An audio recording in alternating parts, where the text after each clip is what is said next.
da Terra. E aí, vocês curtiram o episódio 118 de Dragon Ball Super? Ficaram chocados com a eliminação do Universo 2 e do 6 ao mesmo tempo? Confessa, vai, por mais avacalhado que tenha sido todo o Universo 2, deve ter escorrido uma lágrima aí de muitos de vocês, vai. Afinal, o Universo 2 pode ter incomodado muita gente aí com esse discurso sobre o amor, mas a despedida foi bem triste, igualmente a do Universo 6. Geralmente sempre bate uma bad na gente em episódios de eliminação, até mesmo porque Dragon Ball Super tem se mostrado bastante imprevisível. E por mais que pareça óbvia a possível vitória do Goku e a restauração de todos os universos apagados, mas ainda assim, né, isso não é garantido, gente. E o final de Dragon Ball Super ainda pode causar um grande choque sem número definido de perdas, incluindo, gente, vários personagens carismáticos que foram introduzidos aí desde o início da série. Então, acreditar que os universos vão ser restaurados é uma coisa até bem plausível de se acreditar.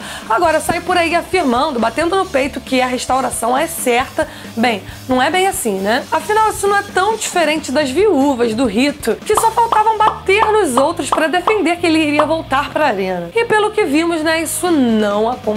Aliás, gente, cadê aquela galera que tava falando que o Rito tava em outra dimensão, hein? Sumiram todos, deve estar todo mundo lá na tal dimensão do Rito, né? Ou botaram algum ovo aí e morreram de desgosto. Então, deixando de lado essa dramaticidade da eliminação desses dois universos, o episódio teve mais alguma coisa de bom? Sim, teve, e como? Apesar da luta de Goku e dos androides contra os 3 remanescentes do Universo 2 ser nada mais que uma paródia muito hilária do próprio trio de donzelas, que já eram por si só, né, paródias aí de Magical Girls. Mas por incrível que pareça, as lutas foram empolgantes e até certo ponto foram desesperadoras. Além do mais, todo esse contexto envolvendo os personagens do Universo 2 foi bacana, por conta de toda a esperança depositada de não apenas todo o time do Universo 2, mas como todo o próprio Universo 2, como então trio de donzelos. E uma das coisas mais bacanas de Dragon Ball, inclusive em outros shonens, é o conceito aí de superação e de determinação dos personagens. E naquele momento, com todo o Universo 2 apoiando os seus únicos sobreviventes no torneio, dando a eles aí alguma esperança de vitória e, é claro, depositando todo o amor e o peso de todas as suas vidas nesses 3 lutadores, foi muito legal. Então, por mais que a galera tenha ficado muito puta com os 3 usando as transformações lá dos guris, foi incrível essa união de todo o universo durante toda a luta, até, né, a sua eliminação. Uma outra coisa muito bacana nesse episódio, gente, foi o desenvolvimento dos Namekuseidins do Universo 6. Muito diferente do alívio cômico de alguns personagens ou de personagens que sequer soubemos a origem. Os 2 Namekuseidins tiveram uma boa história, trazendo aquela sensação nostálgica daquela raça que tanto teve destaque lá na saga de Frieza. E foi um sentimento muito bem-vindo, porque a representatividade do Salneru e Pirina como legítimos membros da raça Namekuseidin melhor era impossível. Apesar aí de nós menosprezarmos essa raça por conta do massacre que Frieza e Vegeta causaram a eles lá no Universo 7, os representantes Namekuseidins do Universo 6 eram realmente poderosos. E essa força teve uma justificativa. Uma justificativa que, ao mesmo tempo nostálgica, foi de certa forma inédita e inesperada. Afinal, quantos aqui imaginavam que a força deles era proveniente da absorção de muitos dos seus companheiros, hein? Que, por um bem maior, para salvar o seu próprio universo, sacrificaram suas vidas servindo como fonte de energia para os 2. Gente, para quem não se lembra, os Namekuseidins têm uma técnica chamada assimilação ou fusão de corpos, como ficou conhecido na dublagem BR, que já foi utilizada por Piccolo entre Mil e o próprio Kami-sama da Terra, para ajudar ele contra Frieza e os próprios androides, respectivamente. Basicamente, um ser acaba se unindo a um outro de sua raça, tendo considerável ganho de poderes e de habilidades. A diferença é que Piccolo realizou isso apenas 2 vezes na série e uma de cada vez, ao contrário dos Namekuseidins do Universo 6, que absorveram aí, gente, uma cacetada, ou talvez tenham absorvido todos os Namekuseidins do seu universo. Independente de quantos foram absorvidos,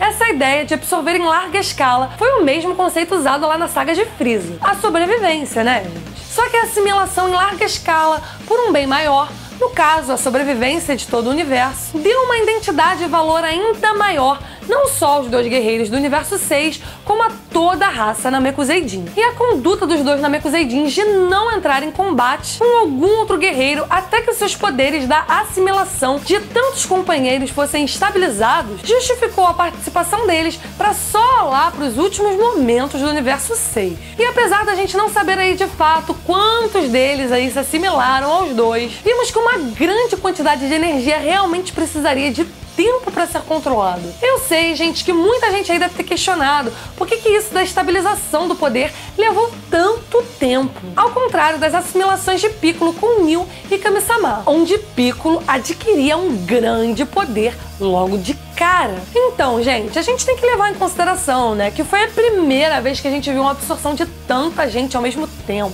Então, é possível sim que isso justifique a demora da estabilização, por que não? Outro questionamento é que muita gente disse que os dois Namekuseidins poderiam aumentar ainda mais o seu poder se eles esperassem mais tempo. Olha, mas isso não me parece plausível, principalmente por causa do diálogo daquele Namekuseidin lá, que pareceu ficar satisfeito com finalmente a energia dos seus companheiros ter se estabilizado dentro dele. Então é como se o poder já estivesse em sua plenitude, ao menos na minha interpretação. A força dos Namekuseidins do Universo 6 conseguiu rivalizar com a de Gohan, mesmo usando todo o seu poder, que atrapalhou aí num primeiro momento a estratégia de Piccolo e de Gohan, que era, gente, de acumular energia para usar o Makanko Sappo e neutralizar os seus adversários. Por conta do primeiro vacilo de Gohan, o Piccolo acabou não reunindo energia suficiente para salvar o seu pupilo. Mas num momento muito lindo, vimos que no fim das contas foi Gohan quem protegeu o tutor dele. E o mais legal foi como que a série retratou isso, ao mostrar lá o Neo e o Kami-sama novamente dentro da mente de Piccolo, apontando para o feito de Gohan. Além de nostálgico ver esses personagens, a cena não só simbolizou o fato de que eles ainda estão lá como parte da mente do Piccolo, possivelmente influenciando o Piccolo nas suas decisões, como simbolizando o crescimento de Gohan como guerreiro, que agora estava ali no lugar de Piccolo, protegendo, né, ao invés de sendo protegido como foi em vários momentos da série. A relação entre Gohan e Piccolo, principalmente na franquia animada, sempre foi a de protegido e protetor. Algo parecido com a relação entre Shun e Ikki, apesar de não serem irmãos. A todo momento de perigo, o Piccolo aparecia para salvar o Gohan, exatamente como acontecia lá com o Ikki e com o Shun em Cavaleiros do Zodíaco. Essa narrativa repetitiva acabou desmoralizando um pouco também a reputação do Gohan como um combatente. Principalmente, né, gente, após o sacrifício do Piccolo no renascimento de Frieza. O renascimento... Sim, gente, renascimento. Puta que pariu. Gente, me desculpa por isso, tá? Quem se incomoda, mas isso é sotaque, entendeu? Sotaque, enfim. Assim como eu falo renascimento, também falo faz, né? Quem é carioca aí sabe que a gente normalmente não consegue não colocar esse i, maldito i aí em algumas palavras. Eu tento, já tentei falar nascimento. Não sai, é uma coisa estranha, nascer, não existe pra mim nascer, é nascer, gente, eu não consigo. É uma coisa do sotaque, enfim, existem sotaques de várias regiões do Brasil e eu não consigo falar sem sair esse maldito i, tá? Desculpa aí pra quem se incomoda. É verdade também, gente, que o Gohan cometeu vários vacilos no torneio. Mas dessa vez ele assumiu o seu erro e o risco em garantir a sobrevivência do seu mestre. Mas realmente foi uma cena muito boa de se ver, vai. Valorizou o Gohan e agradou muito aos fãs. Encheu todo mundo de orgulho, assim como deve ter enchido o Piccolo de orgulho também. Mas mesmo com essa atuação excelente da dupla Gohan e Piccolo, os dois Namekuseidins do Universo 6 evitaram as lutas o máximo que puderam. Foram inteligentes, deram tudo de si quando não podiam mais evitar, e mesmo diante da derrota e da extinção, ambos encararam tudo com um certo humor e conformismo. E por incrível que pareça, a eliminação desses dois universos não foi com um clima de desespero, nem resignação deles, muito pelo contrário. Foi incrível ver a união do Universo 2 até o momento deles serem apagados, gente. E mais incrível ainda que ninguém lá ficou se lamentando, eles apenas reconheceram seus esforços. Por mais que o Universo 2, gente, tenha sido o alívio cômico desse torneio, que seu discurso sobre o amor, sustentado principalmente aí pela Ribrianne, tenha enchido o saco de muita gente, a cena final do Universo 2 esbanjando tanta alegria e amor durante a sua despedida, mesmo estando aí diante, gente, de um destino terrível, foi muito comovente mesmo. Cara, teve um youtuber gringo aí que eu vou até postar o link aqui, que o cara chorou, literalmente chorou no react do vídeo. Foi até engraçado que a colega dele que estava assistindo o react perguntou perguntou lá se ele tava chorando por causa da Ribriane. Afinal, realmente, ao que parece, né, a personagem não irritava os fãs só aqui do Brasil não, hein? Mas foi, gente, um final aí muito digno, né, pra personagem, muito digno pro seu universo, principalmente porque a Ribriane coordenou todo esse discurso emocionante sobre o amor no fim. Por mais que eu tenha criticado aí o amor superficial da Ribriane no episódio anterior, nesse episódio foi provado que o amor é uma coisa subjetiva, não existe certo e errado quando falamos de amor. E Ribriane, lá da sua maneira, realmente amava o seu universo mais que tudo. E apesar de Zeno ter apagado o universo 2, a cena lá com aquele coração voando após o fim do universo 2 foi uma representação muito bonita até de que mesmo que alguém desapareça, o amor é um sentimento que continua perseverante,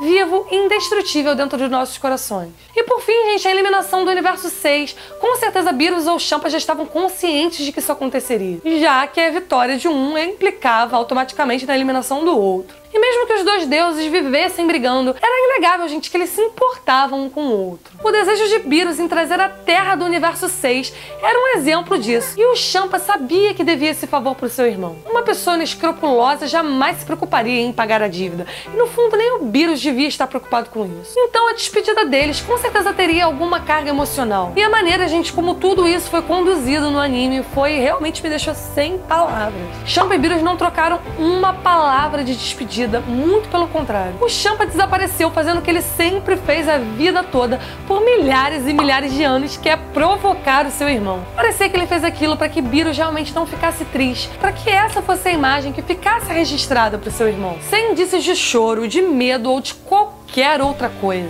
Apenas aquela cena do irmão tentando arrumar confusão com ele sempre. Mas Beerus, no fundo, gente, queria que o Champa tivesse dito algo, tivesse dito qualquer coisa. Talvez, gente, apenas pra ele ouvir pela última vez o seu irmão. Então, no fim, o Beerus com certeza, gente, ficou muito sentido com aquilo tudo. Tanto pela sua fala no final do episódio, quanto pelo ângulo do plano que apareceu no final, escondendo lá um pouco o rosto dele, dando aquela sensação de tristeza que todos nós sentimos. O Beerus e o Champa têm aquela relação típica de irmãos que um leva tudo na bobeira, na sacanagem, e o outro é mais frio, mais sério. E sempre são aqueles que são mais sérios que acabam sentindo muito mais tudo. Eu espero, gente, que essa perda não seja permanente e que a gente ainda tenha aí alguma solução, né, no final de tudo, vai. Enfim, gente, o Goku continua aí sendo posto à prova, enfrentando um adversário atrás do outro. Vimos que ele apenas está se esforçando e operando em capacidade bem baixa com relação ao seu poder real. Mas provavelmente essas provações passadas pelo Saiyajin são o que o levarão ao recorrer ao instinto superior